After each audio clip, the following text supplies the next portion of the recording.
Skyhawk Sport Network here with head women's basketball coach Taylor Harris following the team's 76-71 loss to Adams State University on Tuesday night. Coach, initial thoughts following tonight's game?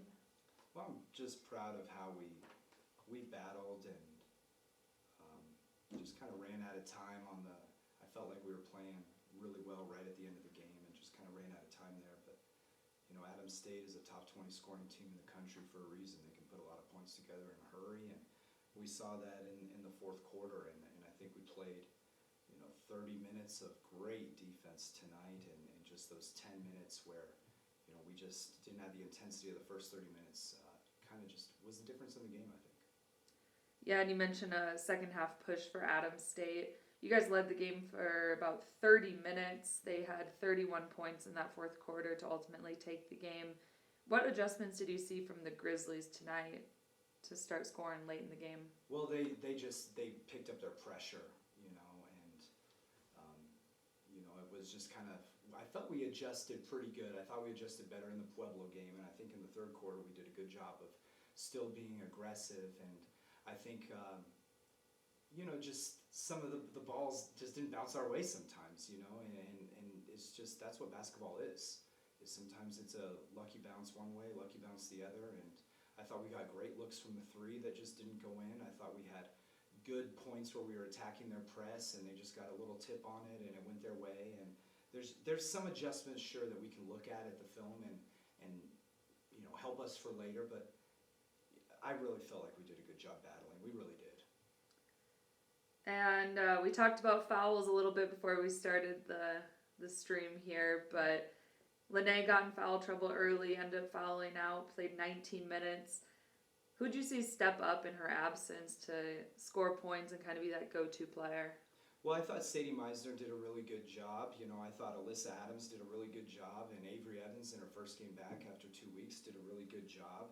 It was just a committee, and Taylor Nez came in and gave great minutes, especially defensively. She had a big three in the first half. I thought Brooke McGee did a really good job. I think we had a lot of people that stepped up, in Lene's, absence. And then, obviously Kelsey really carried the load scoring for us, which was really awesome to see, and I'm really proud of her for that effort that she had.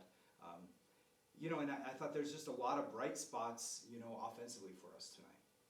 Yeah, and you mentioned Kelsey, and I'll give a little more detail for people listening. 31 points, she was 13 of 15 field goals, 4 of 6 free throws, and she knocked down a three-pointer late in the game that made it a one-possession game, if I'm remembering correctly. She's had a tear in the new year where she's really been that go-to player for you guys. What have you seen from her in terms of leadership and stepping up in those moments? Well, I think with her, it comes down to, her work. She's working.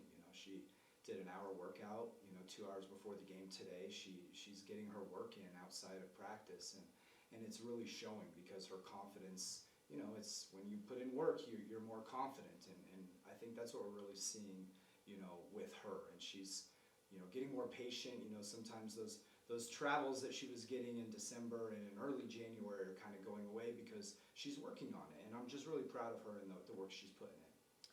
And tonight's game was being played for something bigger than basketball. I know we've talked about it at length as well, but it was the Pink Night tonight. Donations going to the Mercy Regional Breast Care Center, and I know you guys play for the Kay Yao Foundation. Yeah. Do you want to talk a little bit about what tonight meant and what the month of February and breast cancer awareness means to your team? Yeah, tonight was kind of like the big celebration where everybody's wearing pink, and it's our big department night for the Pink Night. But for the month of February, a tradition that, I've had as a head coach is to be a part of the Play for Kay and Kay Yao Foundation, which raises awareness for cancers that affect all women. And so we wear pink in every game, and it's just our way of showing, it's just basketball. There's far greater things in life that we can, bring awareness to.